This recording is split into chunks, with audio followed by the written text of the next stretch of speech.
kind of first year coaching moment, either maybe humorous on like drawing a play for someone who actually wasn't in the game, or serious moment that you kind of will always look back as the symbol of what year one was? Ooh, the symbol.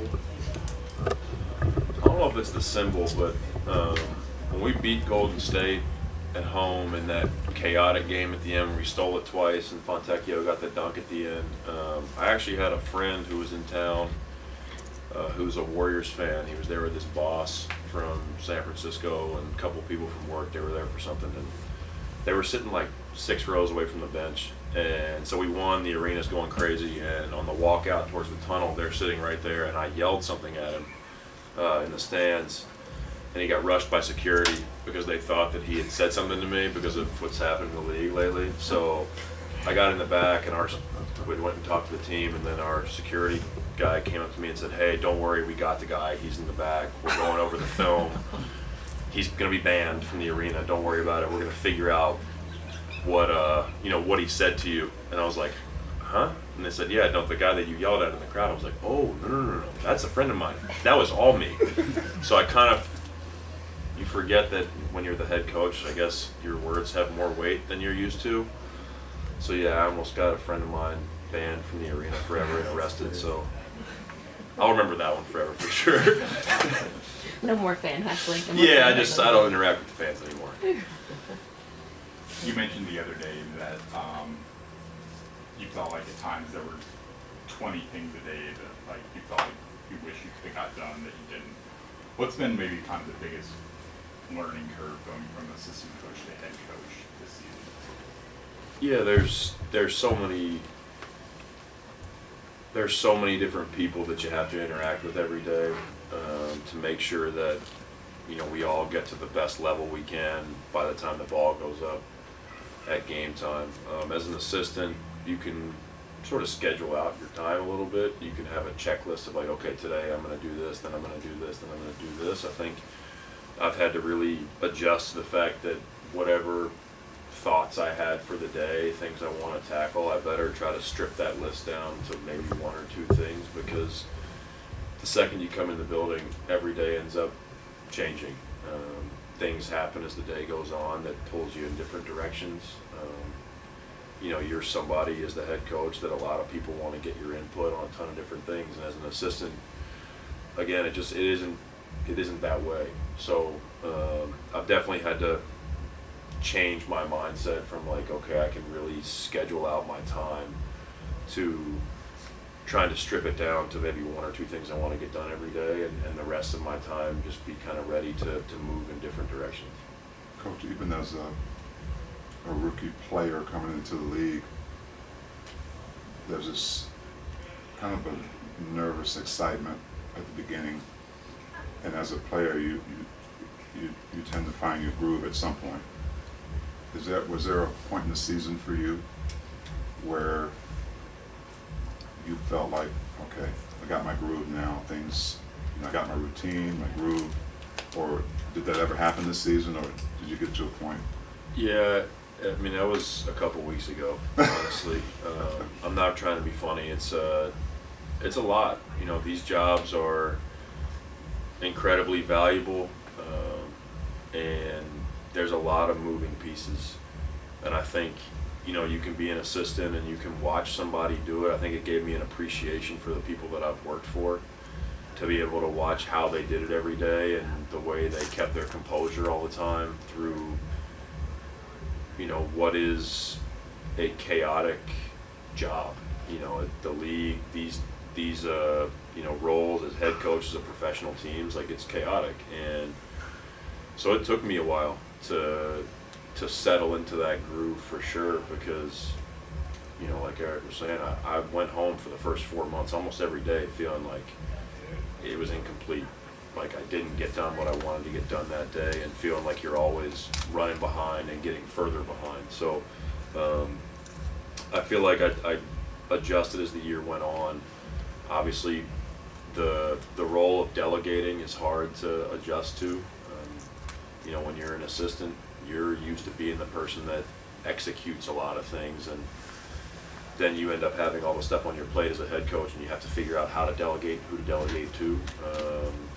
and you feel the pressure of wanting to deliver, so you kind of want to do everything yourself. It's a hard balance. So it took me a while. I'm looking forward to decompressing a little bit and like sifting through the season, really figuring out what I think, and I think it'll just make me that much more prepared for the next go around. But super fortunate to have had a fantastic staff this year that, you know, the assistant coaches never get enough credit. Like, you guys that are around the team know how much they really do every day. It's unbelievable, from scouting to working with the players every day to keeping the head coach sane and relatively on task. Assistant coaches in the NBA never get enough credit, and they've been unbelievable this year. I felt great support from our front office and ownership, and our performance team's been unbelievable, and then obviously our players. Like, to play for a first-time head coach, I can't imagine what that feels like. I'm sure there were moments where I walked out of the room and they're all looking at each other going like, what is he talking about? But they've been great. They've taken it all in stride. They've let me try some new things, and they've let us change things at times, and they've done it with, you know, an incredible grace and class. Like, they've never snapped back at us or me and said like, what are you thinking? You know, I owe a lot of credit to the players for just how they've handled this whole year, and dealt with having a first-time head coach. I remember the last time that we were actually in this room, there was like a lot of people coming in, and you were like, "Just got one rule: don't be late." Yeah. Is that the team rule? Yeah, we had 2 rules. It was be on time and no jewelry at practice, but then Jordan came to the first practice with diamond teeth, so we scrapped that rule. And now we have 1 rule: it's just be on time. What happens when the guys are late? They get fined. Yeah, and then they shoot for the money. So we have a little pot that we'll have to shoot for after the season. Along those lines, Tech told me that even after Leandro left, you guys continued the free throw competition. He seemed to believe that he had perhaps prevailed. Is that the case?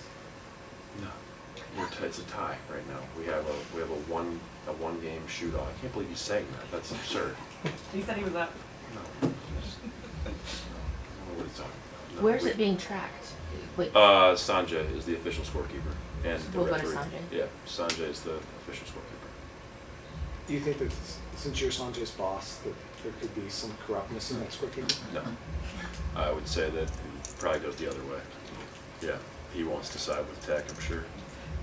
Did you have any, I don't know, if lawyer coaching game you ever have this, like the 5 minutes in last night, you were playing Denver starters and you're up like whatever it was. Did you have any like, well, like, here we are again? Like, Yeah, in some ways, I mean, I'm sure, like, Holly's down close to the court. I don't know. Sometimes I just find myself, like, I just smile every now and then when our team does something crazy, and, you know, we get a steal and we run out and we're throwing a lob, and Luka Šimanić, who we just signed, who was on a 10-day, gets a dunk in transition, and the bench is going crazy, and just like, yeah, this is who we are. In some ways, it's so fitting. It's who we've been the whole year. And, you know, like a lot of you and the fans, even, like, sometimes I'm kind of waiting for it all to, like, come back to earth, or for it to look like people think it should look, and it's just not how our guys are. You know, we have Chris Dunn get 19 and 14, and Luka gets a career high, and Micah Potter, who hasn't played the whole season, gets a double-double, and of course that happened. Like, why wouldn't it happen? That's the way our guys have approached this whole year. You know, I've definitely just found a lot of joy in watching these guys play and being a part of it with them. Like, I think I've smiled more on the sideline in the last 3 weeks than I have maybe my whole life in a game, just because they are so into it. And no matter how much changes, no matter who starts, who doesn't start, how many guys are out, they just come out and play their hearts out, and they're finding ways to help each other have success, and it's cool. Like, it's not normal. You know, I think we all wish it was more normal, that you maintain some of that core team sport thing that we all felt at some point in our lives, playing as like kids or in high school or whatever, and you know, where you're like playing with your friends. And sometimes, like, I watch our team and they really look like they're just a bunch of guys playing basketball with their friends. Having said that though, they're organized, so like I looked out there last night and there's 4 guys out there at the same time that have been in the G League for most of the year. How are you organizing? Because they're executing what you're asking, they're changing defenses. How does this group look so organized and running your stuff? Yeah, I mean, we try to work on it as much as we can through film and walkthroughs and practice. Like the veteran players have done a great job serving as sort of assistant coaches when they've been out. Like they're talking to the guys on the bench as much as the assistants are, trying to help them with the terminology. And there's also times as the head coach that you call play and one of the guys in the court will look at you like, what? And you just have to tell them where to go. Like you got to instruct one player, like get on that side of the court. And so it's a little chaotic at times, but everybody's just sort of rolling with it. They understand that the general concept is I want the ball to move and I want them to play as a team. Defensively, when in doubt, play hard and talk. We try to strip back some of the finer details with the newer guys and just try to give them a couple of big concepts, and if they execute those, we'll be successful more than we will. Pretty good. Thank you. Thanks, Thanks, guys. Thank you. I'm gonna stand in the dark.